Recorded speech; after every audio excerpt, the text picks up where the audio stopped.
I understand you perfectly. When people talk about Sense and Sensibility, they talk about the Dashwood sisters, understandably. They are the heart of the novel and its tension, its title. Elinor with her composed strength and quiet heartbreak, Marianne with her optimistic passion and stormy convictions. We track their emotional arcs like weather patterns, watching who grows, who suffers, who learns. But in doing so, we often glide past a character who is quite literally at the centre of their world, their mother. Mrs. Mary Dashwood is easy to miss. She doesn't have a dramatic monologue. She doesn't remarry or scandalise or scheme. She exists on the surface to love her daughters, mourn her husband, and quietly disappear from the narrative once the plot kicks in. And yet, if we're really watching, really reading, she's everywhere. Her emotional palette, her romantic ideals, and her worldview saturate the novel. It's hard to imagine that Austen placed her there without purpose. In Mrs. Dashwood, we find a character whose influence is felt, not through action, but through atmosphere. To die for love? How can you say so? What could be more glorious? I think that may be taking your romantic sensibilities a little far. A woman whose past quietly haunts the present. She embodies sensibility, but her survival depends on the adoption of sense. She's, if you like, the prequel, the original Marianne, the one who believed, loved, felt, lost, and had to carry on. So this is a character study not just of a mother, but a woman caught between eras, emotions, and expectations. I'll explore her background, her downfall, her parenting, her grief, and her quiet strength. Because if you look closely, Mrs. Dashwood isn't simply in the story, she's echoing through it. Let's begin then, not at Barton Cottage or her daughter's heartbreaks, but at the moment before the fall.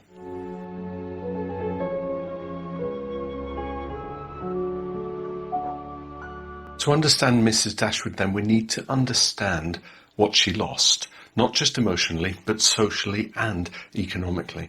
The first few chapters of Sense and Sensibility quickly sketch out how easily a woman's entire position can be dismantled. Mary Dashwood, born into gentility and married into stability, finds herself suddenly exposed. A woman without inheritance, without home, and with 3 daughters to worry about. And what's more striking, she never saw it coming. Norland and the false security of lineage. When Henry Dashwood dies, the blow is twofold. First, the personal devastation, a husband lost, a life upended. The second, the practical horror. The inheritance does not come to her. It can't. Norland Park, the home she's lived in, cared for, and raised her daughters in, passes to her husband's son from his first marriage. And under English law, she has no legal claim to it. We're told Mr. Dashwood hoped to make provision for his second family, but dies too soon. He trusted that his son John would step in and provide his stepmother and half-sisters, but the trust would prove misplaced. There's mention of money from Mr. Dashwood's private fortune, but that's not much, £10,000, to divide among the 3 girls and their mother. Beecham Court and Thrush Place. I favour Beecham Court. Marianne has a gazebo. Mama, they're both far beyond our income. A respectable sum, but certainly not enough to sustain their previous lifestyle. The quiet disinheritance. And what of Mary's dowry?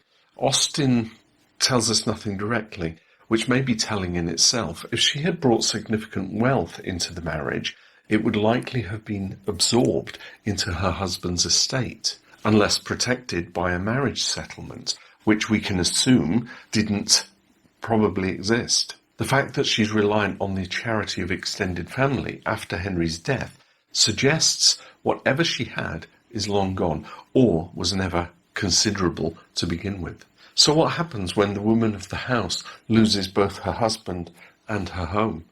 She's displaced, socially, geographically, and emotionally. Austen writes, "The family of Dashwood had long been settled in Sussex, where for many generations They had lived in so respectable a manner as to engage the general good opinion of their surrounding acquaintance. This is important. Mrs. Dashwood doesn't just lose money, she loses continuity, the sense of rootedness, the inherited social credibility that comes with being tied to land and name. And it's gone, almost overnight. The disinheritance is executed with neglect. John Dashwood promises help, then allows himself to be talked out of it by his wife. It's a portrait of genteel failure, socially graceful, morally hollow. He promised Papa he would look after us all. Yes, he did. And he will. I'm sure of it. He was not an ill-disposed young man, unless to be rather cold-hearted and rather selfish is to be ill-disposed. The invitation to Barton, charity or lifeline. The offer of Barton Cottage from Sir John Middleton is generous, yes, but it also serves as a quiet reminder of dependency. Mrs. Dashwood accepts, of course, but we can feel her pride bruising slightly in the background. This isn't a woman used to begging for favours. Still, she gets on with it, making plans, choosing furniture, and envisioning a new home from the fragments of the old one. It's an early glimpse into her emotional resilience. No grand speeches, just quiet, purposeful adjustment. In the 95 film, Gemma Jones plays Mary's devastation with delicate restraint. The way she moves through Norland in those final scenes, present but fading, is quite heartbreaking. In the 2008 miniseries, Janet McTeer brings a harder edge. I shall write and accept Sir John's offer immediately. Without seeing it? I'm determined to leave this house before the week is out. She radiates anger and disbelief, and it's thoroughly earned. And yet, Mrs. Dashwood never confronts John. She doesn't argue, she doesn't protest, and perhaps she knows there's no use. Or perhaps, like many women of her time, she's learned that survival sometimes means knowing when to leave the room. She feels it, and then, without fuss, she begins again.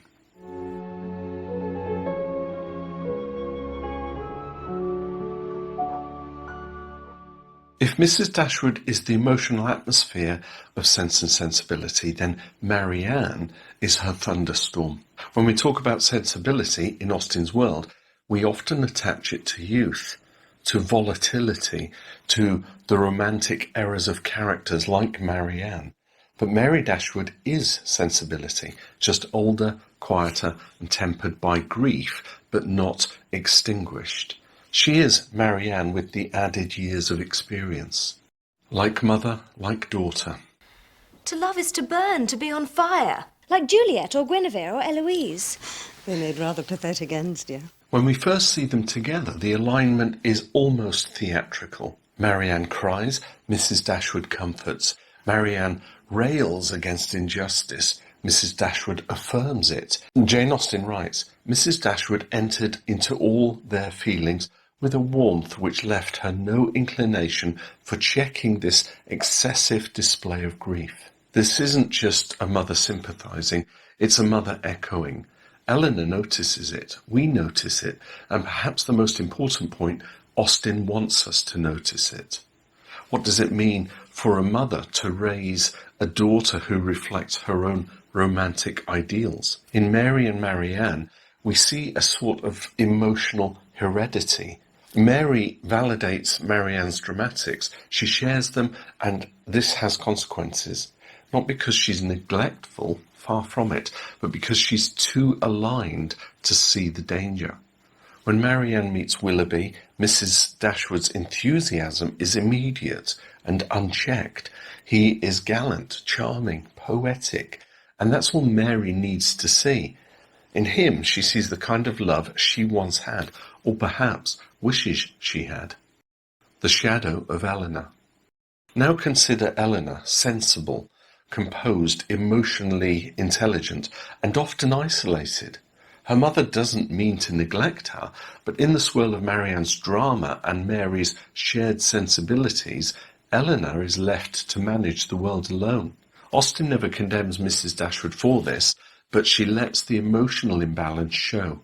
Elinor, this eldest daughter, whose advice was so effectual, possessed a strength of understanding and coolness of judgment. She had an excellent heart. Her disposition was affectionate, and her feelings were strong, but she knew how to govern them. This passage in chapter 1 quietly frames the whole novel. Elinor's strength is governance, a skill her mother and sister lack. And Mary, in her gentle partiality, doesn't see Elinor's strength for what it is. She leans toward the daughter who reflects her own emotional language, and in doing so leaves the other to weather the storms alone. In the 1995 film, Gemma Jones's Mary Dashwood is soft, wistful, and glowing with sympathy, almost too soft to intervene.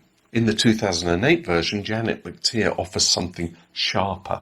She basks in Marianne's fire, her eyes lighting up at every romantic flourish. Her reaction to Willoughby is almost giddy. She sees a fairy tale returning to life. We as readers or viewers of the adaptations might ask, is Mrs. Dashwood raising Marianne or reliving through her? How much responsibility does a parent bear for encouraging ideals that can't survive real life? And if Mary Dashwood is sensibility incarnate, then is Austen showing us the end of that road, a widow cast out, surviving on sentiment? This is the brilliance of Jane Austen. She doesn't show Mary Dashwood as wrong, just limited. Her emotional education hasn't prepared her for a world that rewards pragmatism, and so in raising Marianne to value poetry over practicality, she unintentionally places her daughter at risk. But there's beauty in it too, because Mary loves wholly and unabashedly. She isn't calculating or guarded. She gives her daughters the freedom to feel, which is no small gift in a world that polices female emotion.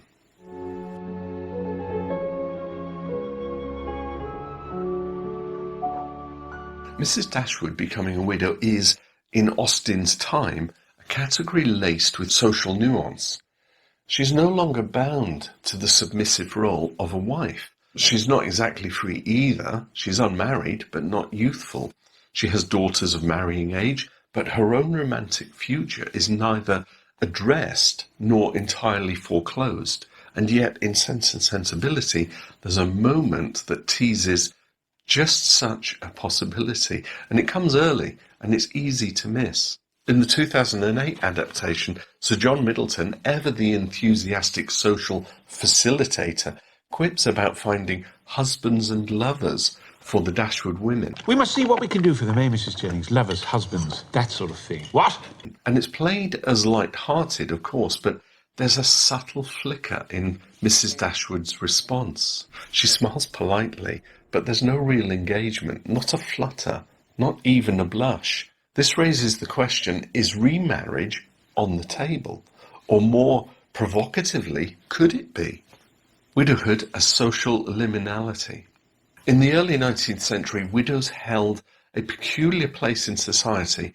They were technically free to own property, if left any, free to act independently without reason, and free to remarry. But they were also watched. A widow who remarried too quickly, too cheerfully, or too strategically might find herself whispered about. Mrs. Dashwood doesn't avoid remarriage, she avoids the entire conversation. There are no hints of suitors, no moments of flirtation, no passing comments about the possibility of future companionship. Her grief is not performative, it is private and complete. Austen doesn't spell it out, but she doesn't need to. The silence around Mrs. Dashwood's remarriage is its own kind of declaration. She isn't available, not emotionally or socially.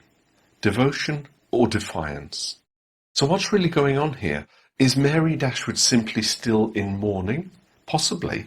She loved her husband, and she's the sort of woman who feels things deeply.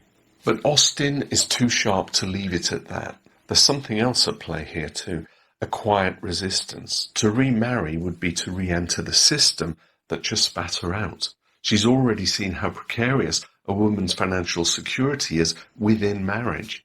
how easily her world can be dismantled when her place in the household isn't underwritten by law. By staying single, she remains her own, if only marginally. It's not a dramatic rebellion, but it's there. She chooses not to reattach herself to another man. She focuses entirely on her daughters, whether that's devotion or self-protection, or both. Austen leaves it deliberately open, and justifiably so, since the story and the plot doesn't provide any possible suitor for Mary Dashwood. The story isn't about her. The Austenian subtext. Jane Austen rarely writes about happy second marriages. Her heroines, with a few exceptions, aim for first-time, all-or-nothing love. For myself, when I fall in love, it will be forever. Very proper and very romantic. And just what a young lady ought to think. And Mary Dashwood, in her widowhood, becomes a figure who represents both the romantic ideal, one love only, and the structural consequence. No rights, no property, no protection.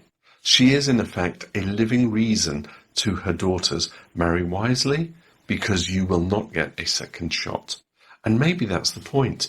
Mary Dashwood doesn't remarry because she can't imagine replicating what she had, or more likely, because she knows exactly what she had and what it cost, and is quietly unwilling to gamble again.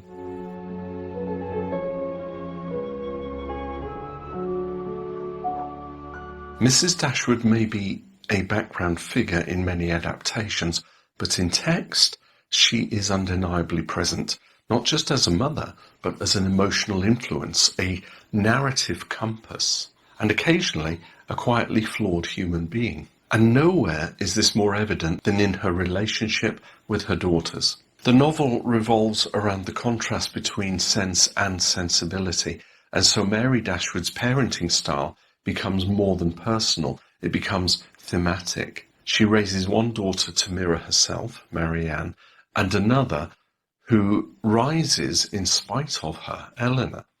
And I'm sure this isn't accidental. It's Austen's social commentary nestled inside a family dynamic. Let me know what you think, though. A mother's love, unquestioned, uneven. No reader doubts that Mary Dashwood loves her daughters. Her care is sincere, her concern evident. She suffers with them, hopes for them, and even dreams on their behalf, but her emotional instincts, while strong, are not always calibrated. She loves through feeling, and that can lead her astray. The Elinor problem. Elinor, meanwhile, is navigating her own emotional crisis with Edward Ferrars, but unlike Marianne, she tells no one. And here's where Mary's blind spot becomes apparent. Elinor saw, with concern, the excess of her sister's sensibility. This passage is often quoted as Marianne's moment of self-awareness.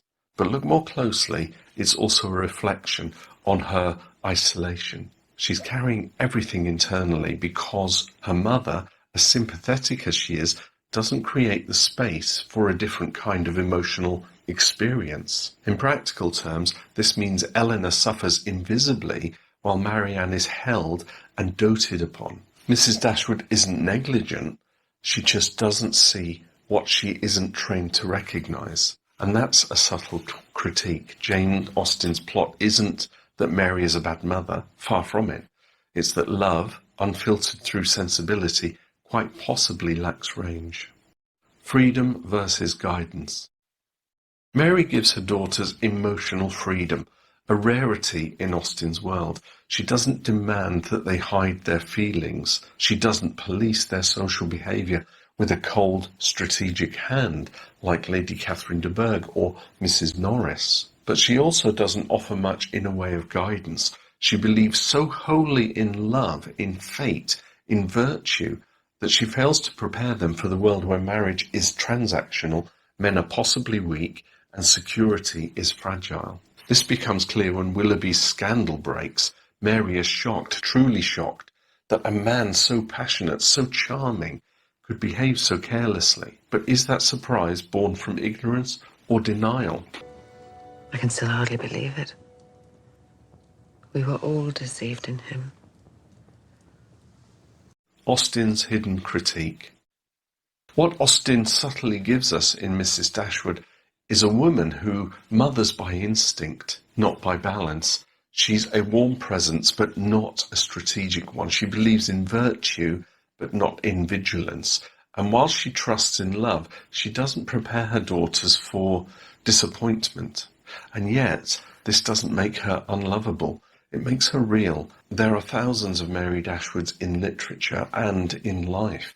Kind, intuitive, affectionate, but not always equipped to see the full scope of their children's realities. In fact, that's more of Austen's genius. She shows us that people can be partial, that warmth is not the same as wisdom, and that motherhood, like any emotional role, requires more than shared feelings. It requires discernment.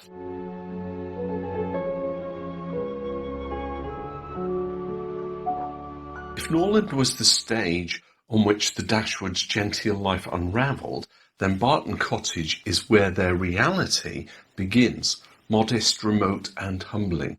But as Austen reminds us, smaller doesn't necessarily mean lesser. In fact, how Mrs. Dashwood adapts to Barton is one of the most quietly powerful shifts in the novel, because she doesn't collapse, she recalibrates. And in doing so, she reminds us that dignity is not tied to square footage. The great downsizing. The move from Norland Park to Barton Cottage is a symbolic one. One is large, ancestral and governed by inheritance.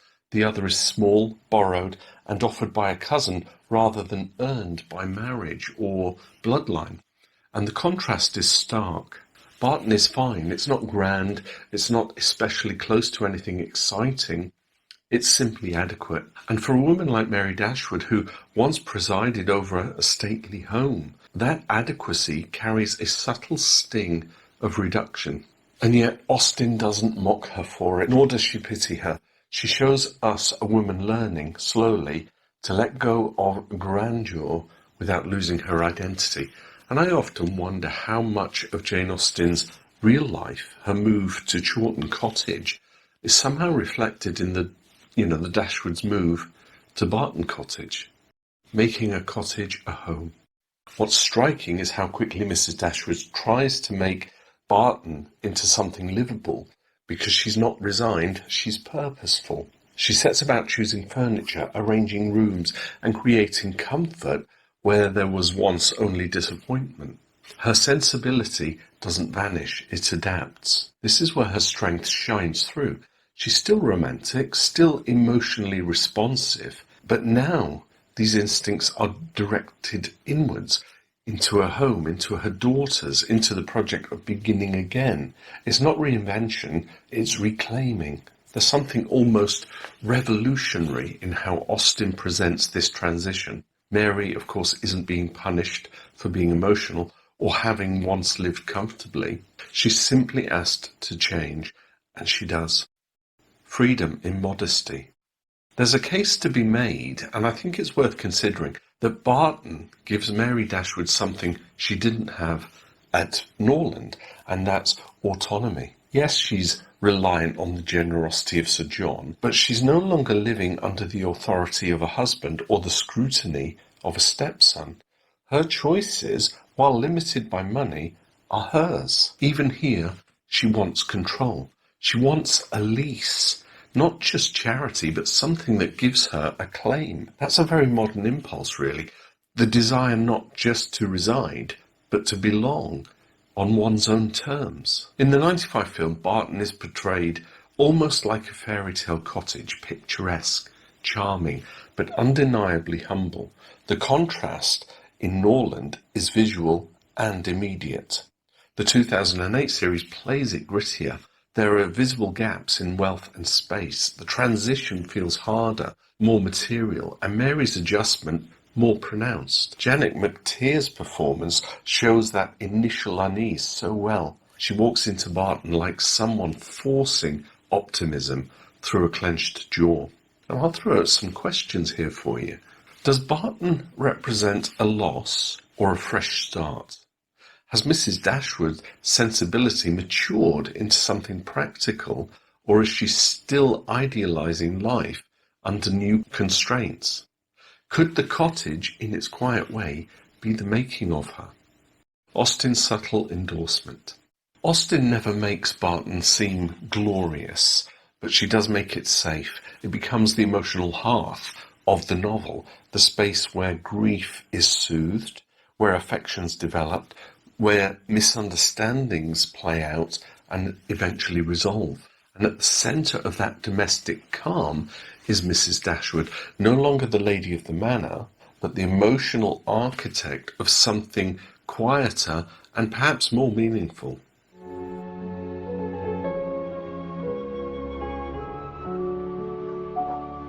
There's something profoundly Austenian about a character who doesn't change much, yet still leaves a lasting impression. Mary Dashwood isn't a woman of action. She doesn't scheme or manipulate. She doesn't marry, remarry, inherit, or dramatically intervene. And yet her presence in Sense and Sensibility is a steady emotional thread, sometimes faint, but never broken. She is in every sense a constant. In modern storytelling, we're obsessed with character arcs.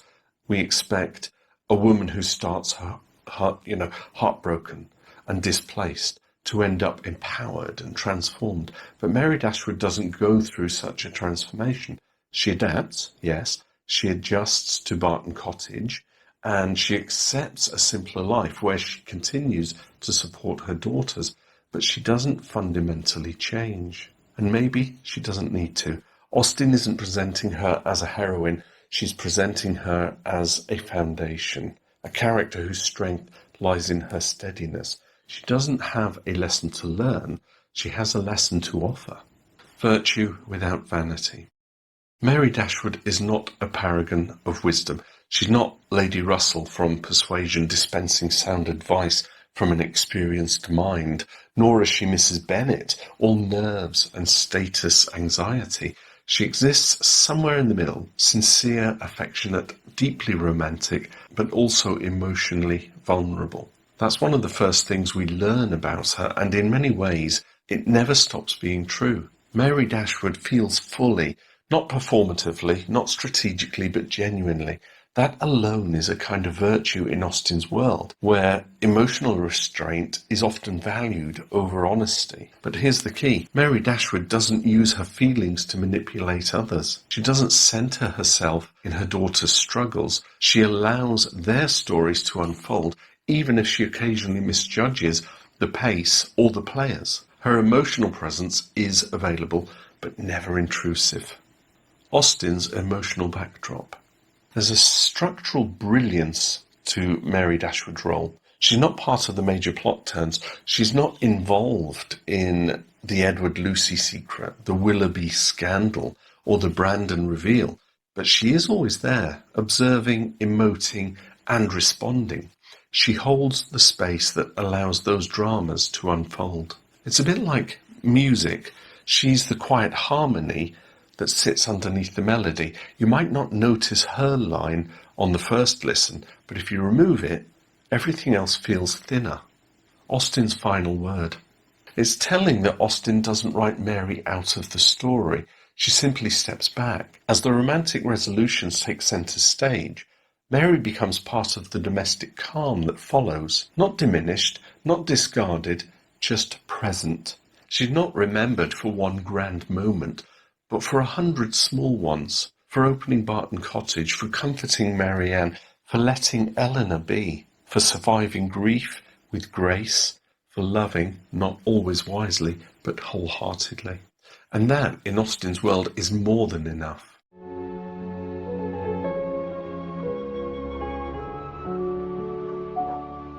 Mary Dashwood may not be the name that draws readers to Sense and Sensibility, but I think she's the character who lingers quietly once the final page is turned. She's not the storm or the stillness, she's the weathered landscape that holds them both. And while she might not have a monologue or a lasting act flourish, her presence is part of what makes the emotional world of this novel feel lived in. So in a story concerned with the difference between restraint and indulgence, it's easy to lose sight of a character who doesn't entirely belong to either camp, but who feels fully, but doesn't control the narrative. But that's what makes her matter. She is the backdrop to grief and the breath between plot points. A woman whose power lies in persistence, not performance. What I've come to appreciate most about Mary Dashwood is that she represents something Austen doesn't often spotlight, a kind of emotional maturity that isn't cynical. She's not hardened by loss, but she isn't naive either. She knows what has been taken from her, and she still chooses to love, to care, and to hope. And perhaps that's the legacy she passes on to her daughters, whether she meant to or not. Marianne learns caution. Elinor learns release. But both of them learn resilience, and that seed, that quiet lesson, may well have come from the woman who kept feeling, even when the world offered her very little in return. So here's to Mary Dashwood, the steadfast heart of the story we nearly missed. If this character study gave you something new to think about, or if it made you want to revisit Jane Austen's pages with a fresh pair of eyes, I'd love to know. Feel free to leave a comment. Just let me know.